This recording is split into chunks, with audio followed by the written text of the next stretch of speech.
Ooh, ooh, ooh. Ladies, gentlemen, gamers, fellow Genshin Impact lovers, and haters, and what potentially might be a new crowd now, the Miliastra Wonderland enjoyers. Welcome back. Now, if you're a Genshin player and you have no clue what the fuck I'm talking about, that's probably because you did not see the special program Luna 2 live stream, which I just did at about 1 a.m., 1:30 a.m. I saw it pretty late, but there was something very different about this special program live stream, and the main thing we're going to talk about today in this video is Miliastra Wonderland. What a surprise, it's probably in the title. So, the first half of the special program was pretty normal. It was about Genshin, it was about the story, the new characters, the events, blah blah blah. And then it ended at about 25 minutes, and for the rest of this special program, it was about Miliastra Wonderland. Now, again, if you have no clue what that is because you didn't watch the live stream, the best way I can describe it in layman's terms is Super Mario Maker for Genshin. Now, they teased this before.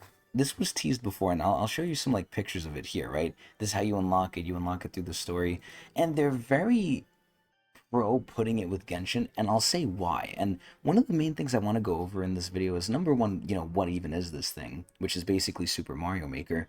What's good about it, but also what's potentially really bad. And I'm pretty late from this coming out. It's almost been a whole day since this is out. I don't know if people are talking about it in this way, but I consider myself a Genshin hater, even though Nodcry is good. But this is kind of separate from Genshin, and that's going to be one of the things that I'm really pointing out here, and a potential good or bad. You know, it's very up in the air, a lot of these things I'm going to mention. I don't know fully if some things are good or bad. There's some definite good and some definite bad, I think, but I'll leave you guys to decide for that. But basically, like I said, Miliastra Wonderland is the Super Mario Maker of Genshin. This is where anyone who plays Genshin, because Genshin's free, so this is free too, can go in, and I'll explain how and why I think it's free, by the way, too. This is where you can go in, play games made by other people, and it's kind of separate from Genshin, even though they do have some integrations with it. You basically have a thing called a mannequin, which is basically your little avatar here that you're seeing right here. You could dress it up, you can have different outfits for it, which is also part of something very, very familiar to Genshin players in here, Gacha system. But this is where, you basically can make your own insert character, customize them, make them look how you want, put outfits on them, whatever. And you can actually bring them into Genshin, level them, and use them in the open world. Just on the late game activities, Stygian, Imaginarium, and Spiral Abyss. You can't use them in like the late game activities. But other than that, you can use them in the open world, and you can even take pictures of them because their outfits are so cute and cool. But basically, the big drawing point for this thing is, I think, twofold. Number one, the outfits. The outfits are pretty good. There's a lot of nice customization here. It's very nice. And the second thing is basically the player creativity. You could go in, and when I say they give you a lot, I mean they give you a lot. It's almost coding. They almost let you code your own games. It's similar to Scratch. And for those who don't know Scratch, the Scratch I'm talking about is this one right here, Scratch.io. I actually use this in, oh wait, no, it's not like this. What the fuck? That's not it at all. Scratch Cat. So here it is. It's this thing, the Scratch Cat. This is from, I believe, the website called Scratch, right? Scratch coding. Yeah, here it is. I guess it's from MIT. Wow. So yeah, this is like a little site where you would like code, but the way you code is basically with like little blocks. And I would highly recommend a lot of people to watch the second half of the live stream if you really want to know fully what I'm talking about. But I'll try and show it off in here too, because it's in here. And obviously this is going to be very unstructured because I just saw the special program and I was like, damn, I gotta show this shit. But I believe it's somewhere around here where they start showing the coding. Yeah, look, here it is. This is how the coding looks. It's not coding, but it's almost coding. So basically fans can go in, make their own game modes, do what they want. And I think this, number one, extends the life cycle of anything. Now, even though it looks like it's running on the Genshin engine, and it's in the game Genshin Impact 2, It seems very, very separate. Aside from the little crossovers they do where you can use the mannequin character you make in Genshin, there's really nothing else that really is shared from what I've seen between the two things. So, this is where, for all intents and purposes, this should be its own separate game. Same as Super Mario Maker. It's not like they added that into like Super Mario Wii U or Super Mario 3DS or anything. This thing does look big enough to be its own game, and it has its own gacha system too. This is where I don't know if they're copying Love in Deep Space or the gacha for girls where you roll for outfits. I forgot what it's called, nor do I care to look it up. But it basically seems like they're low key trying to copy that because you can roll for different outfits. You're basically rolling for fully cosmetics. It's not even gameplay changing because this is multiplayer. You're rolling for full cosmetics to basically change your avatar. Now, at the base level, that's basically what this whole thing is with this whole Wonderland. But there's a lot of good and a lot of bad that I thought of when it came to this. So first of all, the first thing that's coming up is, like I said, this extends the life cycle of the game. And this is where I think they're putting it in Genshin for the pure fact that number one, they don't want it to stand on its own. And this is a very smart tactic they're doing because a similar game does this called League of Legends. If you like Teamfight Tactics, which is basically a completely separate game from League of Legends, you have to get on the League of Legends client and play Teamfight Tactics. You're going to see a lot of the League stuff, so at that point you might be interested to try League, and League has its own monetization and gacha system separate from TFT. So they're almost trying to double dip, and I'm pretty sure that's one of the reasons why Hoyo is putting it in Genshin. They want to get, number one, an already secured player base from Genshin, because I believe Genshin's player base, while not all of them, are mostly casual and mostly into mini games and non really late game stuff, although there is a lot more late game stuff now. I don't think the majority of people are clearing that because it's also mostly for whales, but a lot of people who play Genshin are pretty much casuals. This is where this appeals greatly to casuals. It's basically mini games, and what's gonna end up happening is the people who are gonna go in here and create these really crazy games, because again, they have a lot of really crazy options that you could do. They even have like an Adobe editor in this shit. Like, look at this shit.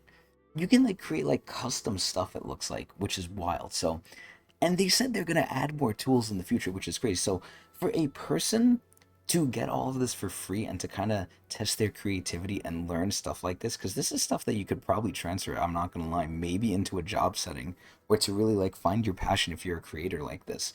This is going to give people a lot of free access to really, in my opinion, probably high quality stuff. Because as bad as Hoyo is sometimes, they do have quality. So in a way, it's great exposure, not only for the game, but also for people to all these different skills and all these different editing things. However, number one, it's a gotcha.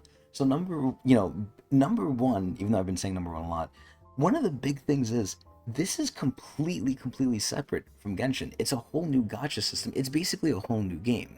And again, they're shoving it in basically to, I think, share players and also extend the life of Genshin as well. They want to mix and match.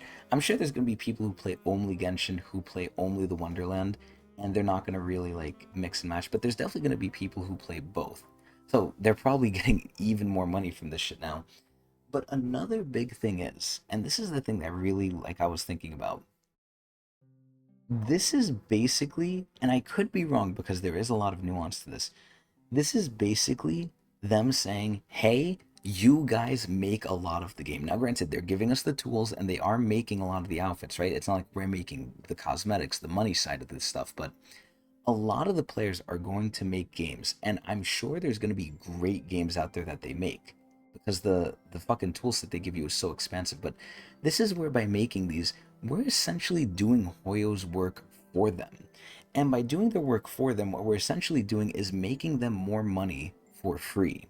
Now, they said there's a currency sharing program, and there's a whole slew of issues that could go into this, whether it's from botting, manipulation of the player numbers, or how popular your map is, because they said initially here that they're going to do it off of popularity, and I tried to look for other articles. I didn't try that hard, nor do I care to, but, this is just my initial thoughts from just seeing it in the live stream. They say they're going to have like a revenue sharing program, but they didn't specify what that is. Now, at best, that means they're going to share money with you. But here's some potential pitfalls from that. Number one, If you make more than $500, at least here in the US, most likely you're going to have to report it on taxes, and that's going to be a whole mess. Number two, if you're underage, can you even make money on this? And if you can't, are they just going to pocket all the money you would have made anyway?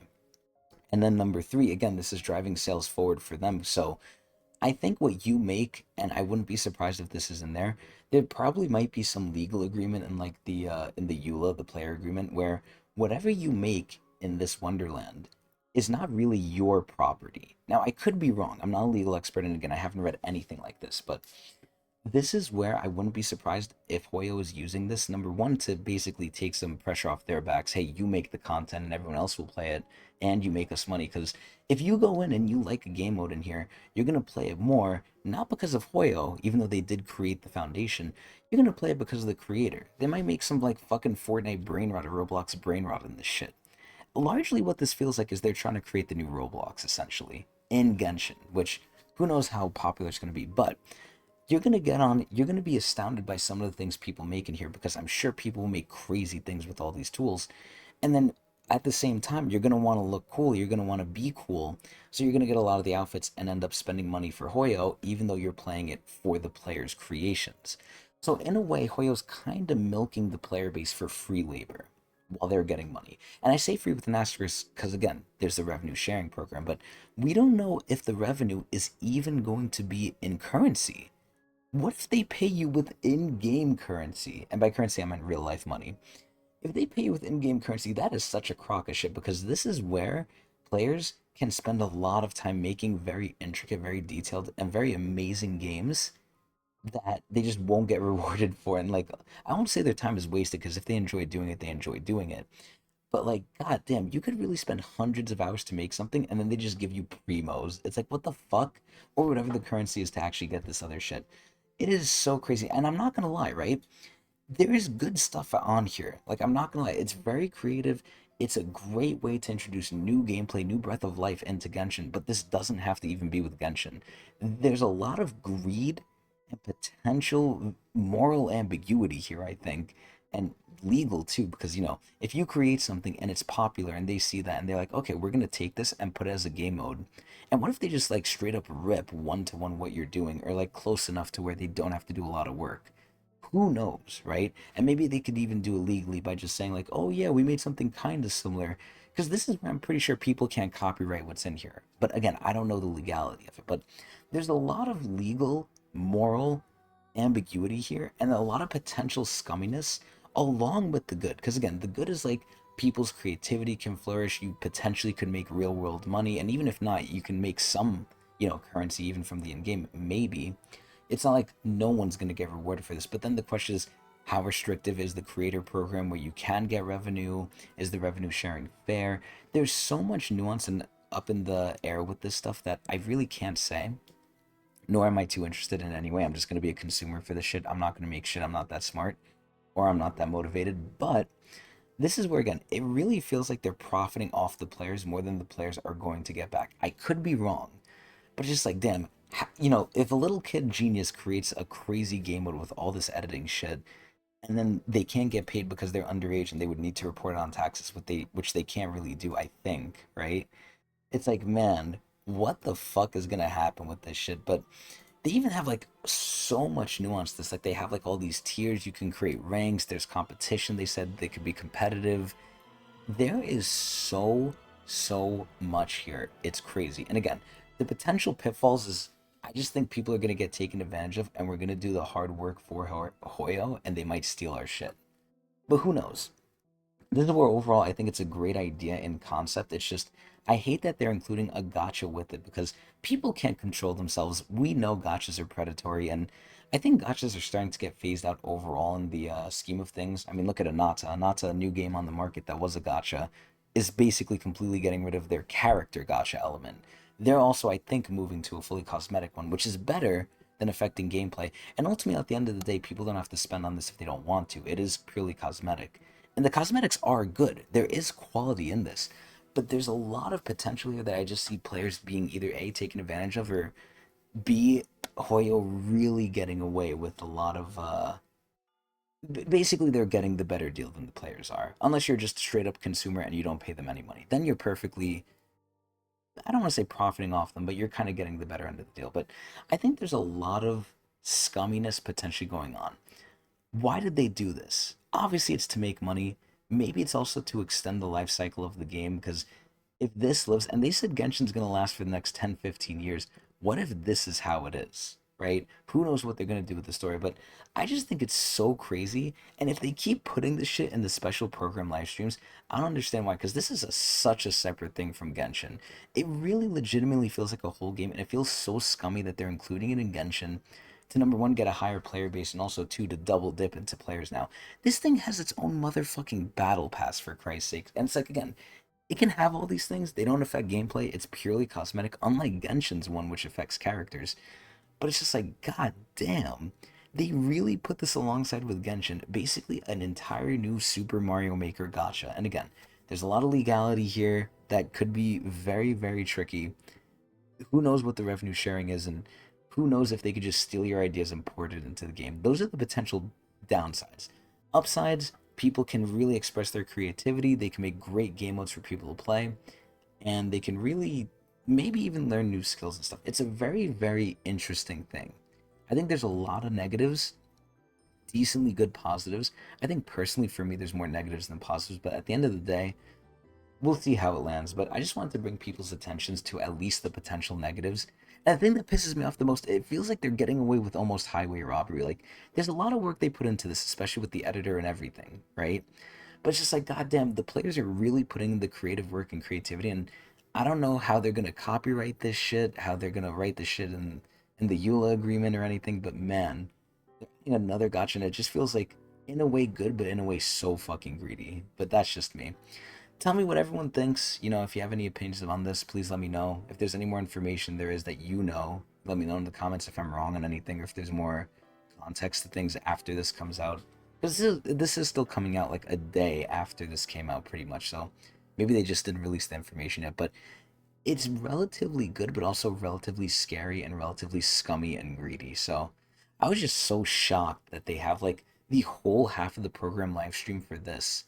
And this is where I wonder how the future program live streams are going to be, because this is fucking crazy. But you can even see they have a trailer because they have 5-star outfits. This is the new outfit. This shit, honest to God, looks pretty good, but it's like, damn, knowing Hoyo, this is going to cost you like probably a couple $100 if you're unlucky. Like, this shit is really fucking crazy. They got gacha for outfits, and the outfits are good. And I think they're gonna have some like Nexus like home area, and this might be like a skin for it too. Who the fuck knows? At that point, are they gonna be separate? Are they gonna be the same thing? If you get the outfit, do you get the potential home base? You know, I'm sure they're gonna monetize the shit out of this, and not only are they gonna monetize it, if they go the greedy route, which again, the Genshin team gets no special favors from me, no matter how good Nodcry is so far, they always seem to either fail or go the greedy route, even when compared to their other games. So I'm never giving them the benefit of the fucking doubt unless they really change their ways, which they haven't. And look, this shit has chromas too, like it is crazy, but this is where worst case scenario, what Genshin done is what Genshin and not Genshin, Hoyo does is most of this is going to be them profiting off of you. They could steal your ideas without even maybe crediting you and just pocket most of the money and then give you in-game currency as recompense, which is scary. But either way, that's going to be it. Hopefully those ideas don't come true. But again, tell me what you think. Tell me if you know anything more. And if you want to see more of me, watch me at Twitch TV/Tecnics channel. Ooh, ooh, ooh.